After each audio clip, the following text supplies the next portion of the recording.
अच्छा जी, आप साहब ने एक गल कही है कि एक नसीहत करनी है और दूसरा अपनी अपनी राय रखनी है दोस्त अहबाब दे सामने कि कारवान दावत इस्लाम ਨੂੰ ਅਸੀਂ ਕਿਵੇਂ ਬਿਹਤਰ ਬਣਾ ਸਕਦੇ।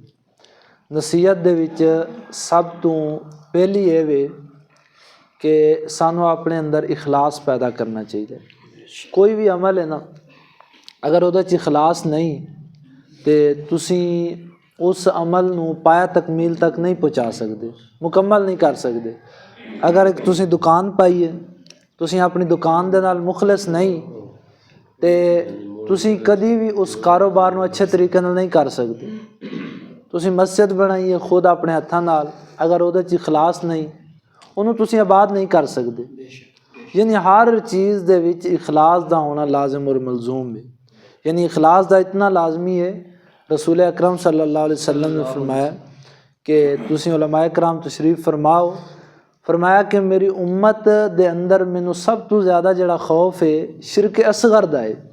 शिरक असगर की है? फरमाया कि रियाकारी है। रियाकारी उदों ही होंदी है जो इखलास ख़त्म हो जाए। रियाकारी उदों ही होंदी है जो इखलास ख़त्म हो जाए।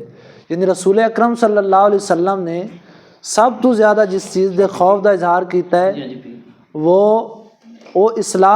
इखलास का ख़त्म हो जाना। तो सब तो पहली नसीहत है मेरे समेत सानू सब नू जिहड़ा ना इखलास पैदा करना चाहिए। और दूसरी नसीहत ये वे जो असी बयान करने वो अंदर हाफ़ साहब उन्होंने भी ये बात कही है कि ज़ईफ़ रिवायात जड़ा ना इन्होंने सानू ख़त्म करना चाहिए, क्योंकि अहले हदीस जड़ा मसलक ज़ईफ़ रिवायात इसराइली रिवायात के बारे उलमाए कराम दा मौक़िफ़ है कि इसराइली रिवायात जड़े कुरान हदीस के मुताबिक आ रही ने उन्होंने बयान कर सकते हैं, वो अंदर कोई ममानत नहीं, लेकिन उनकी सनद सही होनी चाहिए। उलमाए तमाम मुहद्दिसीन दा इत्तफाक है वला तकज़ीबा वला तस्दीका, यानी ना उहदी असीं उन्होंने झुटला सकते हैं ना बिल्कुल कह सकते हैं 100% दुरुस्त है। अगर किसी मौके पर बयान करनी पै जाए उन्हें बयान करने से हर्ज नहीं, लेकिन उसकी सनद दुरुस्त होनी चाहिए। सब तो पहली चीज़ है साडा जितना भी गुफ्तगू का खुलासा जो भी बयान करना है ਉਹਦੇ ਵਿੱਚ सही असनाद होने चाहिए, सही हदीसा होनी चाहिए ने। पहले तहकीक करने हुण तो जदीद दौर वैबसाइटा ने जिसे तुसीं जाके वेख सकते हो किहड़ी रिवायत सही है किहड़ी रिवायत ज़ईफ़ है। वैसे मेरे जहन के मुताबिक उलमाए कराम तशरीफ़ फरमान ज़ुबैर अली ज़ई साहब जड़े ना तहकीक के हवाले नाल जिस रिवायत को सही कह देन ज़ईफ़ कह देन उलमाए कराम ने ज़्यादा उन्होंने इतफाक किया है। ये दो नसीहतां ने, अपनी जिहड़ी गुफ्तगू है वो सही रिवायात होनी चाहिए ने, इखलास पैदा होना चाहिए। और तीसरी और आखिरी नसीहत ये वे मेरे वास्ते और दोस्त साहबाब वास्ते, जो असी कोई इख्तलाफी बात करने हिकमत अमली नाल करनी चाहिए। अगर इख्तलाफी बात कोई भी है, मसलन अहले सुन्नत ने या अहले तशीह ने दीगर फिरके जड़े ने, अगर उन्होंने खिलाफ कोई असी बात करने वो भी दलाइल नाल करनी चाहिए।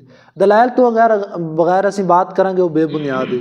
और इस दावत इस्लाह प्रोग्राम इन्हों असी दुरुस्त किस तरह कर सकते हैं वो मुतल्लिक एक राय तो ये वे कि हाफ़ साहब उन्होंने जी बात कही है कि मीटिंग जड़ा है कोई तकरीबन 1.5 साल बाद एक बंदे को आएगी तो कोई खर्चा मुश्किल नहीं, जिन्ना माड़ा तो माड़ा बंदा वो खर्चा कर सकता है। और बाकी मीटिंग के जितने मामलात ने उन्हें असी इतफाक करने। और मेरे चंद नसीहतां ने, अल्लाह ताला सानू सब नूं अमल दी तौफीक अता फरमाए।